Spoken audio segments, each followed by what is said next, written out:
నాగారంలో చిన్న వర్క్ ఉండే నేను వెళ్ళొస్తుంటే రోడ్డు పక్క బండి పడి ఉంది.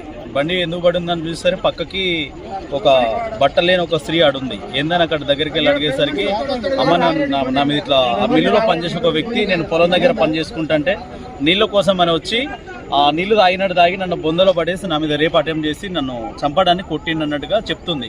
ఆ ఒంటి మీద బట్టలు కూడా లేవు. వెంటనే ఒక బండిని కింద పడేసి ఆ బండికి షార్ట్గా ఉంటే వంగుతుంటే ఆ బండిలో ఒక టవల్ ఉంటే తీసాం మీద కప్పి వాటర్ బాటిల్ తెప్పించిన. వెంటనే ఇటు ఎస్ఐ గారికి అటు అంబులెన్స్ కాల్ చేయగానే వచ్చింది. ఆమెను క్లియర్ అడిగితే చెప్పింది ఏంటంటే నా మీద అటెంప్ట్ చేసి నన్ను ఆల్మోస్ట్ చంపడానికి చేసినట్టుగా చేసిండు.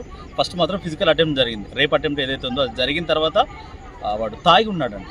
తాగి ఉండి ఆల్మోస్ట్ చంపడానికి ప్రయత్నం చేస్తే ఇట్లా నేను రోడ్డు మీదకి వచ్చినాయి అన్న నేను ఆల్మోస్ట్ ఎంటర్ అవుతుంటే ఒక ముసలం అక్కడ ఉంది. వెంటనే ఆ పొలంలో పడి వెళ్తున్నాడు. అయినా సార్ జస్ట్ వెనక తెరిసి ఒక షాడో లాగా కనబడింది.